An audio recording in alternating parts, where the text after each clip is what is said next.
अगला जो टॉपिक हम लोग देखेंगे वो हम लोग देखेंगे डिस्कवरी ऑफ प्रोटॉन, क्योंकि यहीं से हमको रदरफोर्ड एक्सपेरिमेंट के बारे में बहुत ढेर सारी नॉलेज मिलेगी। लेकिन इसको समझने के पहले मैं आपको आज एक बहुत इंटरेस्टिंग चीज़ बताता हूँ। आप जानते हैं कि जे थॉमसन ने इलेक्ट्रॉन की डिस्कवरी की थी, ठीक है, रदरफोर्ड ने प्रोटॉन की डिस्कवरी की थी और चैडविक ने न्यूट्रॉन की डिस्कवरी की थी। और इंटरेस्टिंगली थॉमसन के स्टूडेंट थे रदरफोर्ड, रदरफोर्ड के स्टूडेंट थे चैडविक। मतलब कि 3 नोबेल प्राइजेस कहीं ना कहीं थॉमसन और उनकी फैमिली को ही गए थे, ठीक है।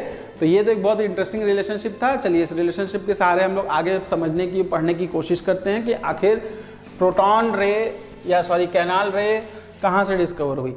देखिए, जब कैथोड रे एक्सपेरिमेंट किया गया था, कैथोड रे एक्सपेरिमेंट में एक डिस्चार्ज ट्यूब ली गई थी, जिस डिस्चार्ज ट्यूब में इधर एनोड लगा था, इधर कैथोड लगा था। और इस कैथोड रे को क्या किया गया था, बहुत ज़्यादा इलेक्ट्रिक फील्ड प्रोवाइड किया गया था, ठीक है, जिसकी वजह से ये क्या करता था, लगभग 10,000 वोल्ट तक का करंट लेके यहाँ पे चार्जेस जो थे वो आयनाइज थे। मतलब गैसेस क्या थी, आयनाइज होकर इधर से इधर क्या करती थी, इलेक्ट्रॉन को ट्रेवल कराती थी, स्ट्रीम को। लेकिन रदरफोर्ड ने एक बहुत इंटरेस्टिंग चीज़ डिस्कवर की कि जब कैथोड रे इधर से इधर ट्रेवल कर रही थी तो कुछ कलर्ड लाइट्स थी, कुछ कलर्ड रेस थी जो कि इसके जस्ट अपोजिट डायरेक्शन में ट्रेवल कर रही थी। अब रदरफोर्ड को ये नहीं समझ में आया कि आखिर ये ऐसा कैसे हो रहा है। अच्छा, इस पे आगे बढ़ने के पहले मैं एक चीज और बता दूं, यहाँ पे कुछ बच्चों को कंफ्यूजन होता है। कई बार लिखा होता है कि हु डिस्कवर्ड द प्रोटॉन, तो याद रखिएगा डिस्कवरी तो रदरफोर्ड ने की थी, लेकिन कॉन्सेप्ट जो नाम था प्रोटॉन का वो सबसे पहले किसने दिया था, गोल्डस्टीन ने दिया था। ये ऑब्जेक्टिव क्वेश्चन में कई बार पूछा जा चुका है और बच्चे कई बार गलत कर चुके हैं। तो अगर आपसे ये पूछा जाएगा कि who propose the name proton, तो नेम प्रोटॉन तो गोल्डस्टीन ने दिया था, लेकिन डिस्कवरी ऑफ प्रोटॉन किसने की थी, रदरफोर्ड ने की थी। ये बहुत इंपॉर्टेंट है, इसको डिस्क्रिमिनेट करके रख लीजिए, पॉइंट आउट करके रख लीजिए, बहुत इंपॉर्टेंट है ये, ठीक है। चलो अब देखो, अब अगर कैथोड के जस्ट अपोजिट अगर एनोड से निकलने वाली रेज ट्रेवल कर रही हैं, तो एनोड से जो रेज निकलती हैं वो मोस्टली क्या होती हैं, पॉजिटिवली चार्ज होती हैं। तो हम इनको क्या बोलते थे, पॉजिटिव चार्ज रेज बोलते थे। या क्योंकि एक कैनाल की तरह ये बीच में, जैसे अगर कोई स्ट्रीम बह रही है उसके बीच में से कोई कैनाल खोद दो, उसमें से निकल रहा है, तो इसलिए इनका नाम क्या पड़ गया, कैनाल रे, ठीक है। इनको हम लोग क्या बोलते थे, कैनाल रे, ठीक है, याद रखिएगा इसको। अब मेरी बात को ध्यान से सुनिए, अगर इसको हमें चेक करना है तो जैसे पिछली बार हमने एनोड को परफोरेट किया था, उसी तरह से इस बार क्या करना पड़ेगा, कैथोड को परफोरेट करना पड़ेगा। और जब एनोड रे इस ग्लास की पट्टी से टकराती थी, इस ग्लास की लेयर से टकराती थी, तो वो क्या शो करती थी, फ्लोरोसेंट शो करती थी। जैसा कि हम लोग पहले भी पढ़ चुके हैं कि कैथोड रे तो इधर से इधर ट्रेवल कर रही थी, तो इधर फ्लोरोसेंस कैसे आया। ऑफ कोर्स सी बात है कि इधर वाला जो फ्लोरोसेंस था वो एनोड रे की वजह से था, कैनाल रे की वजह से है। इस चीज को रदरफोर्ड ने प्रूव किया और यहीं से नींव डाली किसकी, प्रोटॉन की डिस्कवरी की। अब मेरी बात को ध्यान से समझिए, अगर हम एनोड रे की बात करें तो एनोड रे आखिर बन कैसे रही है। देखिए, अगर हम ऑक्सीजन ले लें, ठीक है, अगर हम ऑक्सीजन लेते हैं तो सिंपल सी बात है कि ये सब क्या बना रही हैं, कैथोड रे। ये क्या बना रहे थे, कैथोड रे, और ये क्या बना रहे थे, एनोड रे या कैनाल रे।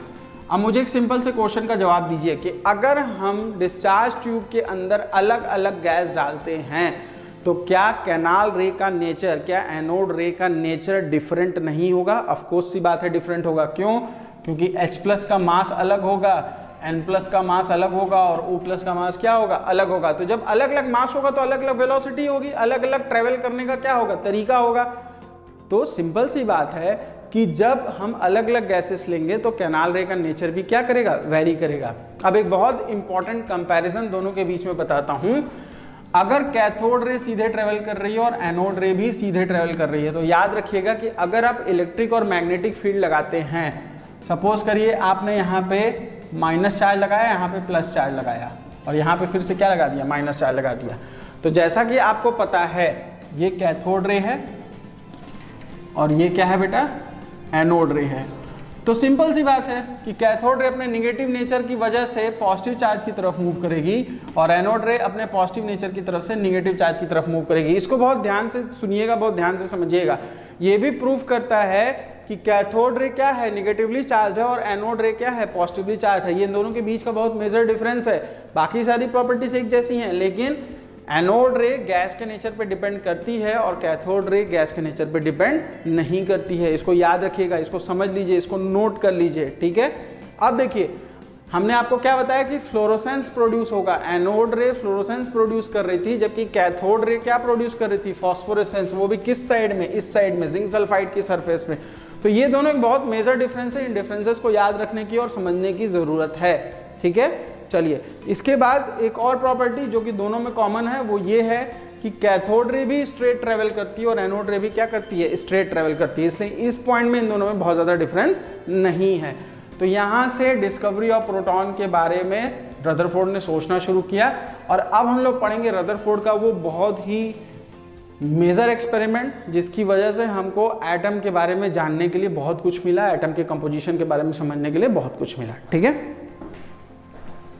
अब हम लोग उस रदरफोर्ड के एक्सपेरिमेंट के बारे में पढ़ेंगे, जिसको समझ के और पढ़ के ही आज की केमिस्ट्री क्या हुई इतनी आगे बढ़ी है। हालांकि बाद में इस मॉडल को डिस्कार्ड कर दिया गया था, लेकिन डिस्कार्ड करने के पहले इसने बहुत सारी इंफॉर्मेशन हमें दे दी थी, ठीक है। चलो अब देखते हैं रदरफोर्ड ने क्या किया। रदरफोर्ड ने एक लेड का बक्सा लिया, ठीक है, लेड का बॉक्स लिया। लेड का बॉक्स क्यों लिया? लेड के बॉक्स लेने के पीछे रीजन ये था कि इसमें जो सोर्स था वो मोस्टली रेडियम या यूरेनियम होता था, जो कि अल्फा पार्टिकल्स को रिलीज करता था। क्या करता था बेटा?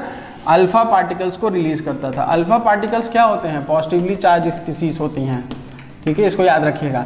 अब यहाँ पे एक रेडियो एक्टिव सोर्स है, यूरेनियम भी हो सकता है, रेडियम भी हो सकता है, आप कुछ भी ले सकते हैं, लेकिन बॉक्स क्या होना चाहिए? बॉक्स लेड का बना होना चाहिए, पीबी का। क्यों? क्योंकि इसकी डेंसिटी क्या होती है?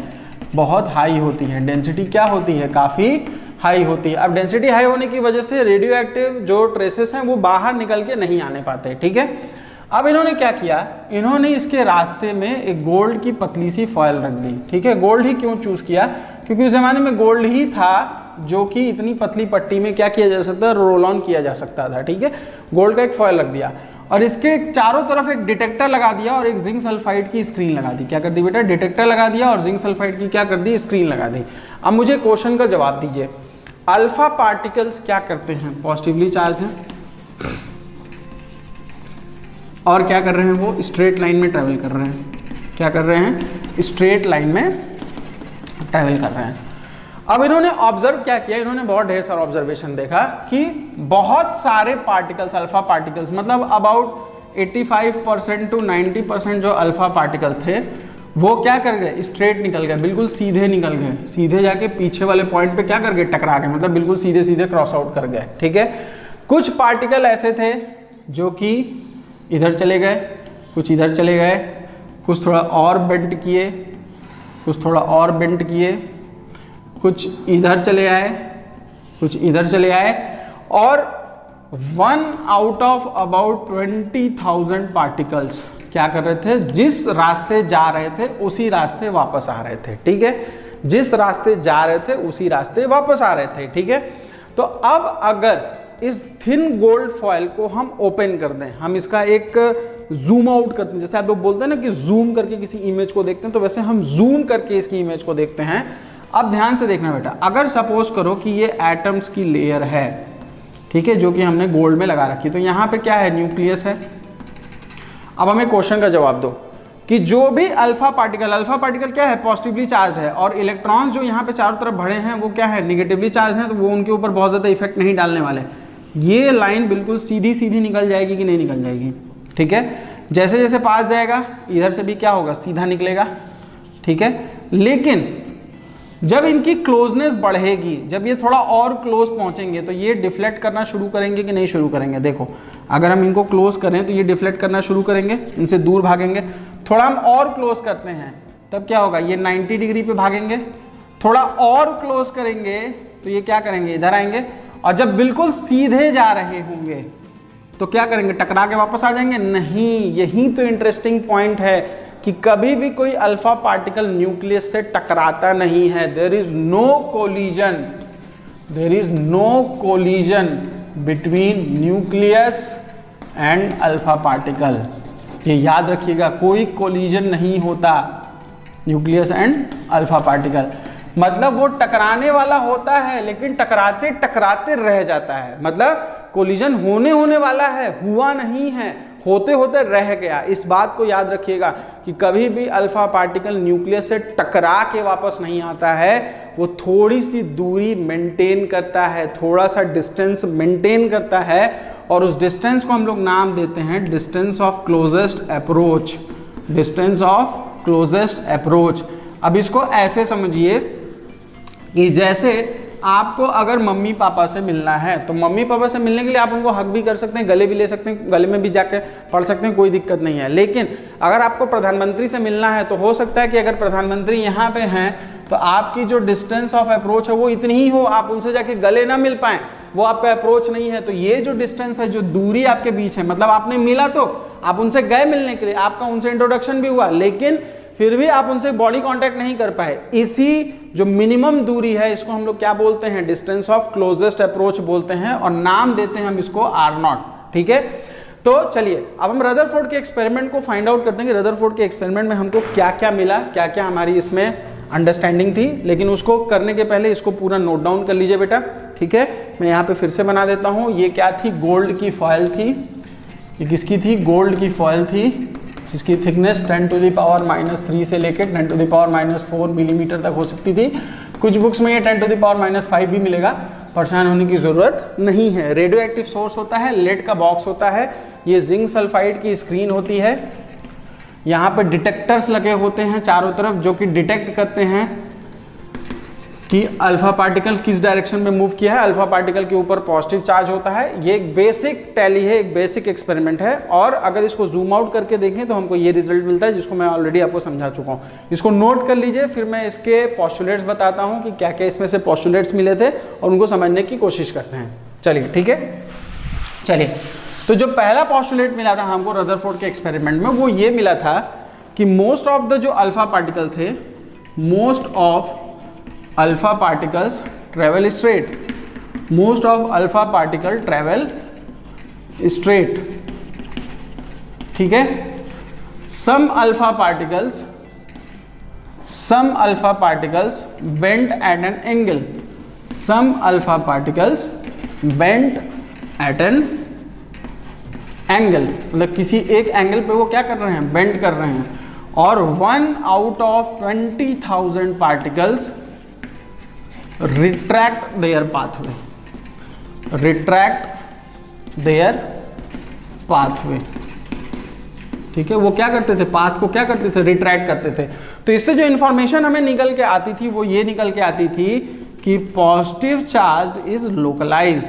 पॉजिटिव चार्ज क्या था, लोकलाइज्ड था। पॉजिटिव चार्ज एक जगह क्या था, सेंटर्ड था। और वो कहाँ हो सकता था, एटम के सेंटर पे, क्योंकि जो पैटर्न हमें मिल रहा था जिंक सल्फाइड की स्क्रीन का, अगर उस पैटर्न की बात करो तो जहाँ पे, जैसे सपोज करो अगर ये एटम है, ये न्यूक्लियस है, तो यहाँ पे हमको जिंक सल्फाइड की जो चार्ज डेंसिटी थी वो सबसे ज़्यादा मिली थी, वहाँ सबसे कम मिल रही थी। मतलब ग्राफ अगर कलरेशन का बनाओगे तो कुछ इस तरीके का मिलेगा। ठीक है, मतलब यहाँ पे सबसे कम डेंसिटी थी कलरेशन की या स्पॉट बनने की, और यहाँ क्या थी, सबसे ज़्यादा थी। ठीक है, तो ये था रदरफोर्ड का एक्सपेरिमेंट। अब हम लोग बात कर लेते हैं डिस्टेंस ऑफ क्लोजेस्ट अप्रोच के बारे में। तो हमें क्वेश्चन का जवाब दो, डिस्टेंस ऑफ, इसको पहले नोट डाउन कर लो बेटा। डिस्टेंस ऑफ क्लोजेस्ट अप्रोच को अगर हम डिफाइन करना चाहें तो उसके पहले हमको कुछ पॉइंट्स को समझना पड़ेगा। ठीक है, देखो अगर हम काइनेटिक एनर्जी की बात करें तो काइनेटिक एनर्जी का फॉर्मूला तो आप सभी लोग जानते हैं, kinetic energy is equal to ½ mv²। मतलब जो पार्टिकल चल रहा है उसकी काइनेटिक एनर्जी कितनी है, ½ mv² थी। कितनी थी वैल्यू बेटा, ½ mv²। और अगर हम काइनेटिक एनर्जी को कंसीडर करते हैं तो कहीं ना कहीं हमको पोटेंशियल एनर्जी को भी कंसीडर करना पड़ेगा। और पोटेंशियल एनर्जी यहाँ के टर्म्स में आती थी 1/4πε0 into 2 into E into ZE divided by R0। यही R0 क्या है, डिस्टेंस ऑफ क्लोजेस्ट अप्रोच है। 2E क्या है, जो दो अलग अलग चार्जेस प्रेजेंट है वहां पे। ZE क्या है, ये Z इंटू E का प्रोडक्ट है। ठीक है, R0 क्या है, डिस्टेंस ऑफ क्लोजेस्ट अप्रोच, और ε0 क्या है, relative permittivity, permittivity of free space. ठीक है, इसके बारे में आप फिजिक्स में बहुत अच्छे से पढ़ेंगे। अगर नहीं पढ़ेंगे, नहीं समझ में आएगा तो मैं आपको अलग से नोट्स भेज दूंगा अपने यूट्यूब फीड पे, आप वहां से चेक कर लीजिएगा। परमिटिविटी बोलते हैं इसको। ठीक है, अब हमें क्वेश्चन का जवाब दो। कि अगर किसी स्पीसीज में हमको काइनेटिक एनर्जी और पोटेंशियल एनर्जी दोनों पता है, और हम ये भी अच्छी तरह जानते हैं कि डिस्टेंस ऑफ क्लोजेस्ट अप्रोच, मतलब जो पार्टिकल न्यूक्लियस से मिलने जा रहा है वो तभी तक उसके पास जा पाएगा जब तक कि इनके पास, प्रधानमंत्री के पास मौजूद फोर्स आपको रोकती नहीं है। मतलब आप जिस काइनेटिक एनर्जी से जा रहे हैं, जो आप भाग के जा रहे हैं वो काइनेटिक एनर्जी है, और जो पुलिस फोर्स या कमांडोज वहाँ मौजूद हैं वो क्या है, पोटेंशियल एनर्जी हैं। तो आप तभी तक क्लोज जा सकते हैं जब तक कि काइनेटिक एनर्जी और पोटेंशियल एनर्जी एक दूसरे के बराबर नहीं हो जाती। यही क्या होगी, यही डिस्टेंस क्या होगी, R0 के बराबर होगी। जब R0 आएगा तो काइनेटिक एनर्जी और पोटेंशियल एनर्जी क्या होगी, एक दूसरे के बराबर हो जाएगी। मतलब जब डिस्टेंस ऑफ क्लोजेस्ट अप्रोच की हम बात करेंगे तो उस पॉइंट पे दोनों काइनेटिक एनर्जी और पोटेंशियल एनर्जी क्या होंगी, एक दूसरे के बराबर होंगी।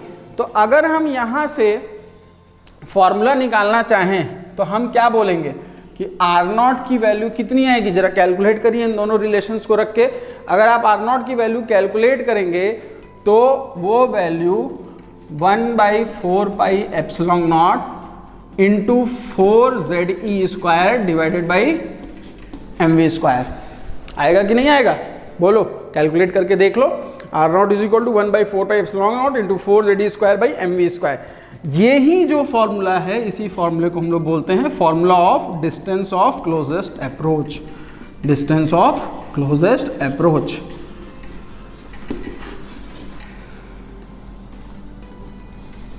ठीक है, तो इतना समझने के बाद अब हम लोग रदरफोर्ड के एक्सपेरिमेंट के ड्रॉबैक्स को समझते हैं कि रदरफोर्ड के एक्सपेरिमेंट्स के ड्रॉबैक क्या थे। लेकिन उसके पहले उसको नोट कर लीजिए। ठीक है, रदरफोर्ड के ड्रॉबैक्स को हम समझते हैं।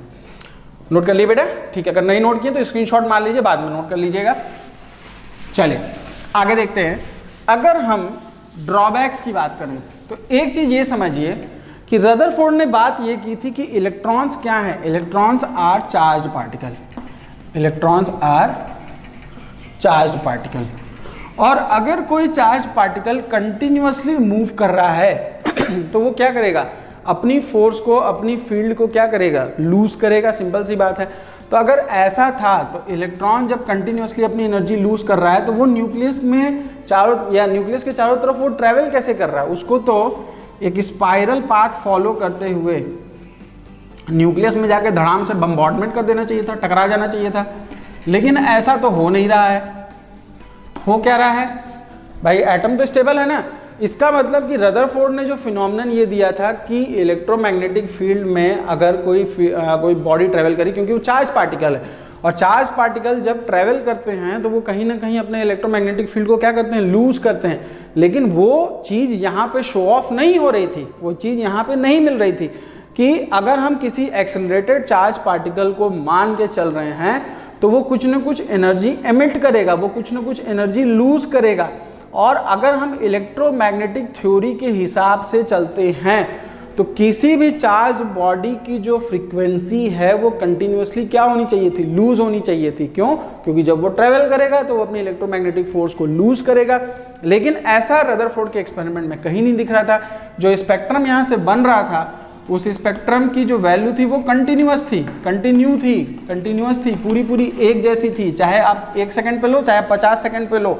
लेकिन अकॉर्डिंग टू इलेक्ट्रोमैग्नेटिक थ्योरी कि अगर इलेक्ट्रॉन चार्ज पार्टिकल थे और वो न्यूक्लियस के चारों तरफ ट्रेवल कर रहे थे तो सिंपल सी बात है कि उनको स्पाइरल पाथ फॉलो करते हुए एटम के अंदर गिर जाना चाहिए था। भाई वो तो एनर्जी लूज कर रहे हैं। आप पत्थर नचा रहे हो, पत्थर नचाते नचाते क्या हुआ, आपकी एनर्जी कम हो गई, आप गिर गए, तो क्या होगा, पत्थर या तो छटक के बाहर चला जाएगा या तो आपके सर पे गिरेगा।